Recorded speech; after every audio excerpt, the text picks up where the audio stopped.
Students, हम problem set solve करेंगे, ठीक है, और इसमें हम देखेंगे, हम मोलर मास डिटरमिन करेंगे कंपाउंड्स का, और हम एम्पिरिकल फार्मूला डिटरमिन करेंगे कंपाउंड्स का। मोलर मास क्या होता है? जो मास हम लेते हैं, यानी कि मास लेंगे हम ग्राम्स में, ठीक है, और वो पर मोल होगा, तो उसको हम कहेंगे मोलर मास, ठीक है। यानी कि मास क्या लेंगे हम? ग्राम्स में लेंगे, और वो क्या होगा? पर मोल होगा, इसलिए हम उसको कहेंगे मोलर मास, ठीक है। जबकि एम्पेरिकल फार्मूला की बात करें तो हम कहते हैं कि सिंपलेस्ट रेशो जो होती है डिफरेंट, हम कहते हैं एक कंपाउंड के अंदर जो डिफरेंट एटम्स हैं उनकी सिंपलेस्ट रेशो, ठीक है, हम कहते हैं सिंपलेस्ट रेशो एक कंपाउंड के अंदर डिफरेंट एटम्स की, ठीक है। अब हमारे पास यहाँ पे प्रॉब्लम सेट की स्टेटमेंट क्या है कि calculate the molar mass of Indigo. Indigo का आगे हमें जो है वो केमिकल फॉर्मूला दिया हुआ है, ठीक है। इंडिगो एक कलर होता है, और उसके आगे दिया हुआ है एंड इंडोक्सिल, इंडोक्सिल भी है, ठीक है। अब क्या होता है? इंडिगो एक कलर होता है, जो कि हम रेनबो के कलर्स में देखें तो उसमें भी हमें नजर आता है, और ये एक डाई भी होता है, ठीक है, यानी कि कलरिंग एजेंट होता है, जो ब्लू जीन्स का जो कलर है देने के लिए वो यूज किया जाता है, ठीक है। और ये इंडिगो एक्चुअली डिराइव होता है इंडोक्सिल से, ठीक है। अब इंडोक्सिल भी हमारे पास एक केमिकल कंपाउंड है, और इसका जो फॉर्मूला है हमारे पास वो है, ये भी हमें गिवन है, ठीक है। और अब हमें ये कहता है कि इसका मोलर मास पहले फाइंड करें, और उसके बाद फिर इसकी जो है वो एम्पिरिकल फार्मूलाज लिखें, ठीक है। तो हम सबसे पहले मोलर मास फाइंड कर लेंगे। मोलर मास फाइंड करने के लिए हम क्या करते हैं? मोलर मास फाइंड करने के लिए हम इसके एटम्स को अलग अलग लिख देंगे, ठीक है। सबसे पहले हम ले लेते हैं इंडिगो, ठीक है। यहाँ पर हम लेते हैं इंडिगो, बिल्कुल इसी कलर का होता है, ठीक है, जिस कलर से हम लिख रहे हैं, इस कलर को कहते हैं इंडिगो। तो इंडिगो के लिए हम ले लेते हैं, हम इंडिगो की मोलर मास लेते हैं।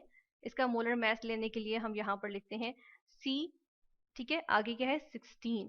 फिर उसके बाद क्या है? एज कितने हैं? 10, ठीक है। और फिर N है कितने? 2। और O कितने हैं? वो भी हैं 2, ठीक है। अब हम क्या करते हैं? इसके नीचे इसका जो है सबका मोलर मास लिखना शुरू कर देते हैं, ठीक है। यानी कि C यानी कार्बन, कार्बन का मोलर मास क्या होता है? 12, ठीक है। अब 12 कार्बन है यहाँ, सॉरी 16 कार्बन है, तो हम क्या करेंगे? 12 को मल्टीप्लाई कर देंगे 16 से, ठीक है। फिर हम ऐड करेंगे हाइड्रोजन के, ठीक है। अब हाइड्रोजन के का मोलर मास या रिलेटिव हमारे पास एटॉमिक मास क्या होता है? इसका होता है 1, तो 1 लिखा, ठीक है। और फिर नंबर ऑफ हाइड्रोजन कितने हैं? 10, तो हम 10 से मल्टीप्लाई कर देंगे, ठीक है। फिर उसके बाद आगे हमारे पास क्या है? फिर हमारे पास आ जाता है, यहाँ पर आ जाएगा हमारे पास नाइट्रोजन, ठीक है। हम नाइट्रोजन का कितना होता है? 14 होता है, ठीक है। और हम कितने हैं? 2 हैं, तो हम यहाँ मल्टीप्लाई बाय 2 कर देंगे, ठीक है। और फिर हम ऐड करेंगे ऑक्सीजन का, नेक्स्ट ऑक्सीजन है, तो ऑक्सीजन का हम कितना, हमें पता है कितना होता है? 16, ठीक है। इसका एटॉमिक मास होता है 16, 16 लिखा हमने इसका एटॉमिक मास, और मल्टीप्लाई बाय कर देंगे 2, ठीक है।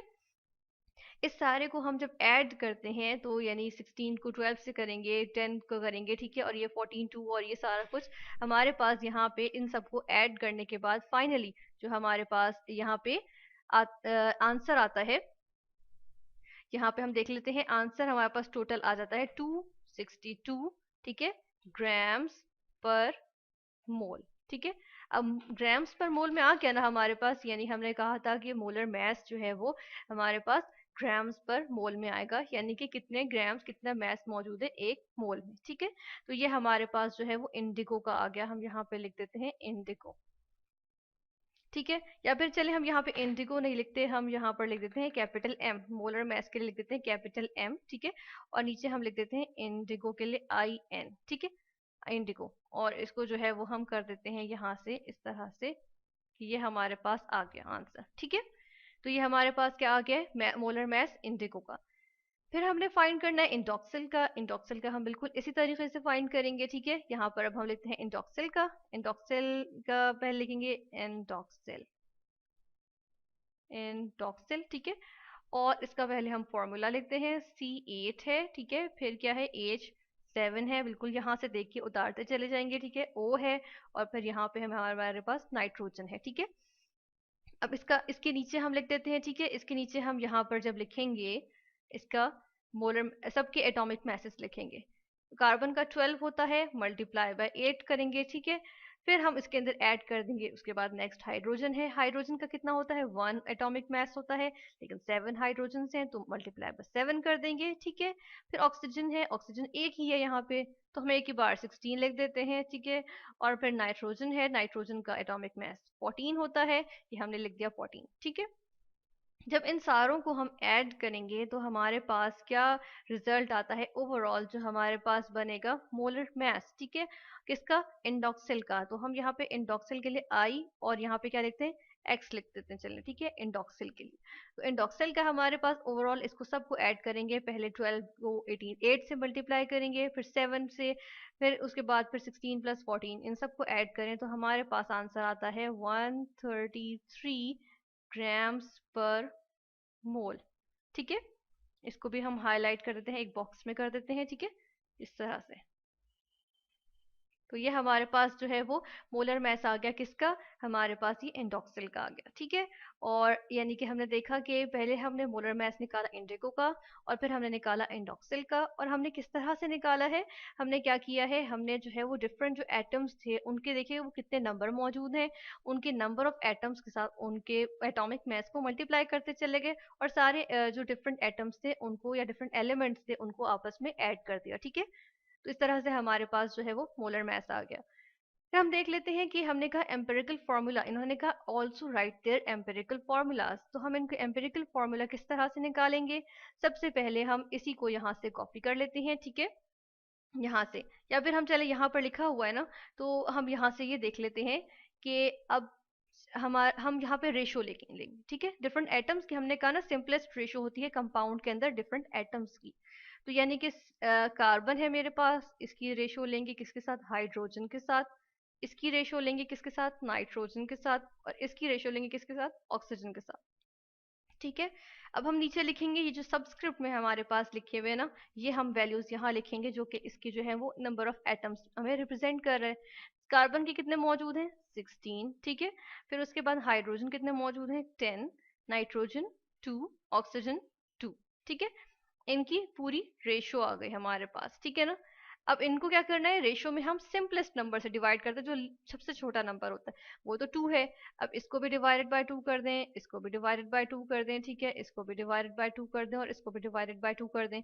नतीजे के तौर पे हमारे पास क्या आ जाएगा, 16 को करें तो क्या आता है 8, ठीक है। हाइड्रोजन को करें तो 5 आता है, ठीक है। फिर नाइट्रोजन को करें तो हमारे पास ये आ जाता है, और अगर हम ऑक्सीजन को करेंगे तो वो भी हमारे पास जो है वो, सॉरी, नाइट्रोजन का हमने n लिख दिया, यहाँ पर n नहीं होगा, यहाँ पर क्या होगा, हम लिखते हैं 1, ठीक है। और ऑक्सीजन का क्या आएगा, वो भी 1, ठीक है। तो ये तो हमारे पास कौन से नंबर थे जो सबस्क्रिप्ट में आए थे। इन नंबर्स को अब हम सबस्क्रिप्ट में लिख देते हैं, ठीक है, यानी किस तरह से, कार्बन 8, फिर क्या था, हाइड्रोजन 5, ठीक है, फिर नाइट्रोजन, ये n आ गया, और फिर ऑक्सीजन। तो ये जो हमारे पास केमिकल फॉर्मूला बना है, ये एम्पिरिकल फॉर्मूला है किसका, इंडिगो का, ठीक है। ये हमारे पास इंडिगो का एम्पिरिकल फॉर्मूला आ गया, ठीक है ना। फिर हम देख लेते हैं इंडोक्सिल का। अब इंडोक्सिल का हम देखने के लिए हम क्या करते हैं, यहाँ पर हम जो है वो इंडोक्सिल का देखने जा रहे हैं, ठीक है। और उसके लिए हम क्या करेंगे कि इसकी अब रेशो ले लेंगे, किस तरह से, कार्बन है, ठीक है, एक एटम का एलिमेंट कार्बन इसमें मौजूद है, फिर दूसरा एलिमेंट जो है वो हाइड्रोजन इसमें मौजूद है, ठीक है, तीसरा एलिमेंट इसमें ऑक्सीजन मौजूद है, ठीक है, और फोर्थ वन जो है वो कौन सा है, वो हमारे पास नाइट्रोजन है, ठीक है। ये हमने लिख दिए। अब हम क्या करते हैं, अब हम इनके नीचे जो है वो इनकी रेशो लिख देते हैं, ठीक है। यानी कि किस तरह मौजूद है, सी जो है वो 8 मौजूद है तो यहाँ 8 लिख दिया, ठीक है। फिर हमारे पास है 7, ठीक है, हाइड्रोजन 7 है तो 7 लिख दिया, ऑक्सीजन 1 है, और नाइट्रोजन भी 1 है, ठीक है। अब हम ये देख रहे हैं कि इसमें अगर हम सिंपलेस्ट नंबर से डिवाइड करें, इनमें से सिंपलेस्ट नंबर 1 है, 1 से ही अगर मैं इन सब को डिवाइड करती हूँ, ठीक है, तो मेरे पास क्या आंसर आएगा, मेरे पास 8, 8 डिवाइडेड बाय 1 8, 7 डिवाइडेड बाय 1 7, और 1 डिवाइडेड बाय 1 1 ही आएगा, और 1 डिवाइडेड बाय 1 भी हमारे पास 1 आएगा, ठीक है। तो हम यहाँ पे देख रहे हैं कि क्या हुआ है, यहाँ पर अगर इसको अब लिख दें कि फाइनल रिजल्ट हमारे पास क्या आएगा, तो वो कुछ इस तरह से आएगा कि C8 H7, ठीक है, और फिर O, फिर N, यानी कि हमारे पास एम्पिरिकल फॉर्मूला चेंज नहीं हुआ, बल्कि वही आ गया, यानी कि यही सिंपलेस्ट इसका फॉर्मूला है। ठीक है, तो हमने निकाले सिंपलेस्ट फॉर्मूलाज यानी कि एम्पिरिकल फॉर्मूलाज किसके, इंडिगो के और इंडोक्सिल के, और इनके मोलर मैसेज डिटरमिन किए।